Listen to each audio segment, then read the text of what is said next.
Okay, ಇನ್ನು ನೀವು ಹೇಳ್ತಾ ಇದ್ರಿ ತ್ರಿವಿಕ್ರಮ ಮತ್ತೆ ಭವ್ಯ ಅವ್ರು ತುಂಬಾ ಕ್ಲೋಸ್ ಇದ್ದಾರೆ ಅಂತ. ಮೊನ್ನೆ ಒಂದು ಎಪಿಸೋಡ್ ಅಲ್ಲಿ ನೋಡ್ತಾ ಇದ್ವಿ ನಾವು, ಲೇಟ್ ನೈಟ್ ಅಲ್ಲಿ ಇಬ್ರು ಕುತ್ಕೊಂಡು ಮಾತಾಡ್ತಿರ್ತಾರೆ ಅನ್ಸುತ್ತೆ.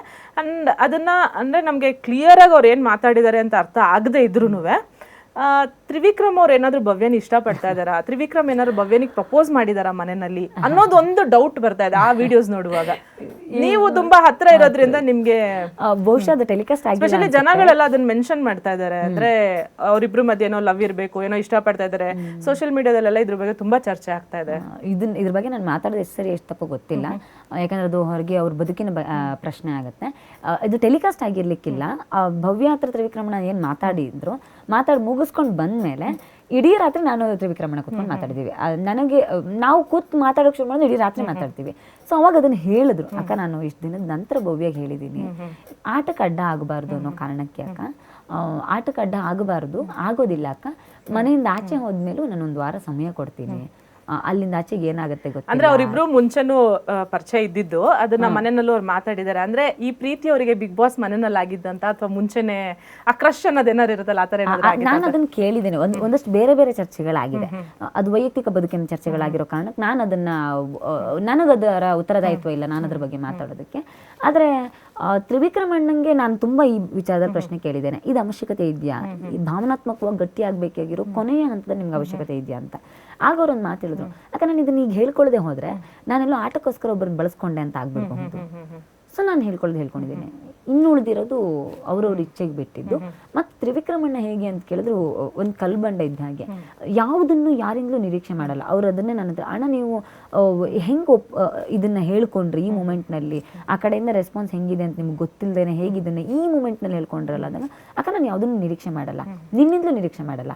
ನೀನು ನಾಳೆ ನಿಮ್ಮ ಊರಿಗೆ ಬಂದೆ ಅಂತಂದ್ರೆ ನಾನು ಫೋನ್ ಮಾಡ್ತೀನಿ ಅಕ್ಕ ಸಿಗ್ತೀಯಾ ಅಂತ ಕೇಳಿದಾಗ, ಸಿಗ್ತೀನಿ ಅಂದ್ರೆ ಸಿಗ್ತೀನಿ, ಸಿಗಲ್ಲ ಅಂತಂದ್ರೆ ನಾನು ನೋಡ್ದಾ ಇವಳಿಗೆ ದೌಲತ್ತು ಅಂತ ನಾನು ಅನ್ಕೊಳ್ಳಲ್ಲ. ನಾನು ಏನು ಕೊಡ್ಬೇಕು ಅದನ್ನ 100% ಕೊಡ್ತೀನಿ, ಅವ್ರ ಕಡೆಯಿಂದ 100% ಬರಬೇಕು ಅಂತ ನಾನು ನಿರೀಕ್ಷೆ. ಈಗ ಅಂದ್ರೆ ಇದು ಏನು ತ್ರಿವಿಕ್ರಮ್ ಪ್ರಪೋಸಲ್ ಒಪ್ಕೊಂಡಿದಾರಾ ಭವ್ಯ ಅವರು, ಇಲ್ಲ ಟೈಮ್ ಏನೋ ಕೇಳ್ದಂಗೆ ಇರಬಹುದು. ಆ ವಿಚಾರದಲ್ಲಿ ಒಂದಷ್ಟು ತುಂಬಾ ಮಾತುಕತೆಗಳಾಗಿದೆ. ಅದು ಅವ್ರ ವೈಯಕ್ತಿಕ ಬದುಕಿಗೆ ಯಾವುದೇ ಕಾರಣಕ್ಕೂ ಧಕ್ಕೆ ಆಗಬಾರ್ದು. ಮತ್ತು ನಂಗೆ ಗೊತ್ತಿತ್ತು ಇದು ವೀಕೆಂಡಲ್ಲಿ ಎಲ್ಲ ನನಗೆ ಬಿಡಕ್ಕೆ ಬರುತ್ತೆ, ಯಾಕಂದ್ರೆ ಇಡೀ ರಾತ್ರಿ ಅದ್ರ ಬಗ್ಗೆನೇ ಕೂತ್ಕೊಂಡು ಮಾತಾಡಿದೀವಿ, ಎಲ್ಲ ನನ್ನ ಕ್ವಶನ್ ಕೇಳ್ತಾರೇನೋ ಅನ್ನೋದೊಂದು ಭಯ ಇತ್ತು. ಸೊ ಅದು ಅಲ್ಲಿಗೆ ಸಾರ್ಟ್ ಔಟ್ ಆಯ್ತು. ಆದ್ರೆ ತ್ರಿವಿಕ್ರಮಣ್ಣ ತುಂಬಾ ಮೆಚೂರ್ಡ್ ಆ ವಿಚಾರದಲ್ಲಿ ಇದಿಲ್ಲ. ಅಲ್ಲ, ತ್ರಿವಿಕ್ರಮ್ ನಿಮ್ಮ ಹತ್ರ ಶೇರ್ ಮಾಡ್ದಂಗೆ ಭವ್ಯ ಏನಾದ್ರು ಶೇರ್ ಮಾಡಿದಾರೆ ಅಂದ್ರೆ ನೀವು ಒಂಥರ ಸಂಧಾನಕಾರರ ಆಗೋಗಿದ್ದೇನೆ. ಬಟ್ ಭವ್ಯ ಸಿಗ್ಲಿಲ್ಲ, ಸಮಯ ಸಿಗ್ಲಿಲ್ಲ. ನಾವೇನ್ ಮಾಡಿದ್ವಿ, ರಾತ್ರಿ ಬೆಳಗ್ಗೆ 4:30 ತನಕ ಮಾತಾಡ್ತಿದ್ವಿ.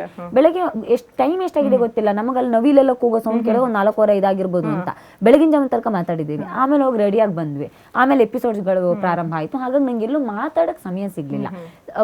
ಸಮಯ ಸಿಕ್ಬಿಟ್ಟಿದ್ರೆ ಭವ್ಯ ಬಂದು ಖಂಡಿತ ನನ್ನ ಹತ್ರ ಮಾತಾಡ್ತಿದ್ಲು. ಕಳಪೆಗೆ ಹೋದ್ಲು, ಅಲ್ಲೂ ತ್ರಿವಿಕ್ರಮಣ್ಣ ಒಂದಷ್ಟು ಡಿಸ್ಟರ್ಬ್ ಆಗಿದ್ರು. ಸೊ ಈ ಎಲ್ಲ ಕಾರಣಕ್ಕೆ ಮಾತಾಡಕ್ ನಂಗೆ ಅವಕಾಶ ಸಿಕ್ಕಿರ್ಲಿಲ್ಲ. ಸಿಕ್ಕಿದ್ರೆ ಖಂಡಿತ ಅದ್ರ ಬಗ್ಗೆ ನಾನು ಖಂಡಿತ ಮಾತಾಡ್ತಿದ್ದೆ, ಯಾಕಂದ್ರೆ ತುಂಬಾ ಮಾತಾಡೋದಿತ್ತು. ಯಾಕಂದ್ರೆ ನಾನು ಬಿಗ್ ಬಾಸ್ ನಿಂದ ಆಚೆಗೂ ತ್ರಿವಿಕ್ರಮಣ್ಣನ ವೈಯಕ್ತಿಕ ಬದುಕಿನ ಬಗ್ಗೆ ನನಗೊಂದಷ್ಟು ಕಾಳಜಿ ಜಾಸ್ತಿ ಇದೆ. ಅವ್ರ ತಾಯಿ ಅದೆಲ್ಲ ಒಂದು ಯಾವುದೋ ಒಂದು ಭಾವನಾತ್ಮಕ ಸಂಬಂಧ ಇರೋ ತುಂಬಾ ಸ್ಟ್ರಗಲ್ ಮಾಡಿದ್ದಾರೆ. ಮತ್ತೆ ಅವರಿಗೆಲ್ಲ ಬದುಕಲ್ಲಿ ಇಷ್ಟರಲ್ಲಿ ತಪ್ಪಿದೆ. ನನಗೆ ಆ ಆತಂಕ ಇಲ್ಲೆಲ್ಲೋ ಇದೆ. ಮೊನ್ನೆ ನೋಡಿ 0.02 ಸೆಕೆಂಡ್ಸ್ ಅಲ್ಲಿ ಒಬ್ಬ ವ್ಯಕ್ತಿ ತನ್ನ ಆಟನ ಕಳ್ಕೊಳ್ಳೋದು, ಫಿನಾಲ್ ಟಿಕೆಟ್ ಕಳ್ಕೊಳ್ಳೋದು ಅಷ್ಟಲ್ಲ. ನನ್ನ ಅಣ್ಣಂತರ ಜಗಳ ಮಾಡ್ತಿದ್ದೆ, ಅಣ್ಣ ಯಾಕೆ ಒಂದು ಹನಿ ಕಣ್ಣೀರು ಬರಲ್ಲ ನಿಮ್ಗೆ, ಕಲ್ಗುಣ್ತಾರೆ ಇರ್ತಿರಲ್ಲ ಅಂದಾಗ, ಅಕ್ಕ ನನ್ನ ಜೀವನದಲ್ಲಿ ತುಂಬಾನೇ ಇಷ್ಟರಲ್ಲಿ ಕಳ್ಕೊಂಡಿದ್ದೀನಿ. ಅರ್ಹತೆ ಇದ್ದು ಅದಕ್ಕೆ ಪರಿಶ್ರಮ ಹಾಕಿನೂ ಅದೃಷ್ಟ ಅನ್ನೋದಿಲ್ಲ, ಇಷ್ಟರಲ್ಲಿ ಕಳ್ಕೊಂಡಿದ್ದೀನಿ ಅಕ್ಕ ಅಂತ. ನನಗೆ ಈಗಲೂ ತ್ರಿವಿಕ್ರಮಣ್ಣ ಗೆಲ್ಲಬೇಕು ಅನ್ನೋದಕ್ಕೆ ಯಾಕೆ ಅಂದರೆ, ಅವರು ಆ ವ್ಯಕ್ತಿ ಬದುಕಿನುದ್ದಕ್ಕೂ ತುಂಬ ಶ್ರಮ ಹಾಕಿದ್ದಾರೆ, ಅರ್ಹತೆ ಇದೆ, ಪರಿಶ್ರಮ ಎಲ್ಲವಕ್ಕೂ ತಯಾರಾಗಿ ಬರ್ತಾರೆ. ಎಲ್ಲ ಒಂದಿಷ್ಟರಲ್ಲಿ ಕಳ್ಕೊಂಡಿದ್ದೀನಿ, ತುಂಬಾ ಕಳ್ಕೊಂಡಿದ್ದೀನಿ. ಸೊ ಈ ಬಾರಿ ಬಿಗ್ ಬಾಸ್ ಅನ್ನುವ ಈ ಪಟ್ಟ ಇಷ್ಟರಲ್ಲಿ ಅವ್ರಿಗೆ ಮಿಸ್ ಆಗಬಾರ್ದು. ಅವ್ರಿಷ್ಟು ಗೆಲ್ಲುವಿನ ತುಂಬ ಹತ್ತಿರದ ಹಂತದಲ್ಲಿದ್ದಾರೆ. ಸೊ ಸ್ವತಃ ಹನುಮಂತ ಹೇಳ್ತಾನೆ ಯಾರು ಗೆಲ್ಲಬೇಕು ಹೇಳಿದ್ರೆ ತ್ರಿವಿಕ್ರಮಣ್ಣ ಗೆಲ್ಲಬೇಕು ಅಂತ. ಯಾಕಂದರೆ ಬಿಗ್ ಬಾಸ್ಗೋಸ್ಕರ ಅವ್ರು ಅಷ್ಟೆಲ್ಲವನ್ನು ಮಾಡಿದ್ದಾರೆ. ನಿಜವಾಗ್ಲೂ ಜೀವಿಸಿರೋ ವ್ಯಕ್ತಿ.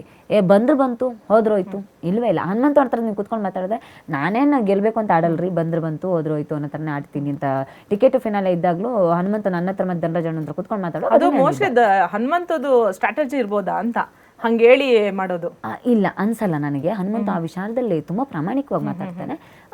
ಹನುಮಂತನು ನನ್ನ ಹತ್ರ ಹೇಳಿದ, ಅಕ್ಕ ನಾನು 1 ವಾರ 2 ವಾರ ಇರ್ತೀನಿ ಅಂತ ಬಂದವನಕ್ಕ, ನಾನು ನಂಗೆ ಇಷ್ಟೆಲ್ಲ ವಾರ ಇರೋಕ್ಕಾಗೋದಿಲ್ಲ ಅಂತ ಅನ್ಕೊಂಡಿದ್ದೆ, ಇಲ್ಲಿ ಬಂದಿದ್ದು ಏನಂದ್ರೆ ಎಷ್ಟು ದಿನ ಹೋಗುತ್ತೆ ಅಷ್ಟು ದಿನ ಹೋಗ್ತೀನಿ ಅಷ್ಟೇ, ನಂಗೇನಂತ ಯೋಚನೆ ಇಲ್ಲ ಅಂತಲೇ ಹೇಳ್ತಾರೆ. ಸೊ ನಂಗೆ ತುಂಬ ಸಲ ಹನುಮಂತನು ತುಂಬ ಗಂಭೀರವಾಗಿ ಗೆಲುವಿನ ಬಗ್ಗೆ ಯೋಚನೆ ಮಾಡಿದ್ದಾರೆ. ಅದು ಬೇಕೇ ಬೇಕು ಅನ್ನೋ ಹಠ ಮತ್ತು ಅನಿವಾರ್ಯತೆ ಅವ್ರಿಗಿದೆ ಅಂತ ನಂಗೆ ಅನ್ಸಿಲ್ಲ. ಹನುಮಂತ ತುಂಬ ನೇರವಾಗಿ ಮಾತಾಡ್ತಾರೆ ನಮ್ಮ ಹತ್ರ, ಗೆದ್ರೆ ಗೆಲ್ತೀವಕ್ಕ, ಇಲ್ಲ ಅಂತ ಸೋಲ್ತೀವಿ ಅಷ್ಟೇ ತಾನೇ, ಇನ್ನೇನು ಯೋಚನೆ ಮಾಡೋದಕ್ಕೆ ಅಂತ. ಬಟ್ ತ್ರಿವಿಕ್ರಮಣ್ಣ ಆಡುವಾಗಿಲ್ಲ, ಗೆಲ್ಲಬೇಕು, ಸೋತ್ರು ಗೆದ್ದವನು ತಲೆಬಾಗುವಾಗಿ ಆಡಬೇಕು ಅಂತ ಅವ್ರು ಯಾವಾಗಲೂ ನಂಗೆ ಯಾವಾಗಲೂ ಅದನ್ನು ಹೇಳ್ತಿದ್ರು. ಅಕ್ಕ ಒಂದು ನಾನು ಸೋತ್ವಿ ಅಂದು ಕೂಡ ಗೆದ್ದವ್ರು ಬೋರ್ಡೌನ್ ಮಾಡಿ ಸೂಪರಾಗಿ ಆಡಿದ್ರಿ ಅಂತ ಅನ್ಸೋ ಹಂಗೆ ಆಡ್ಬೇಕಕ್ಕ, ನಂದು ಆಸೆ, ನಾನೊಬ್ಬ ಸ್ಪೋರ್ಟ್ಸ್ ಮ್ಯಾನ್ ಆಗಿ ನಾನು ಅದನ್ನು ಬಯಸ್ತೀನಿ ಅಂತ. ಸೊ ಗೆಲುವಿಗೆ ಅಷ್ಟು ಪರಿಶ್ರಮ ಹಾಕೋರಿಗೆ ಭಗವಂತ ಗೆಲುವು ಕೊಡಬೇಕು ಅಂತ ನಾನು ಬಯಸ್ತೀನಿ.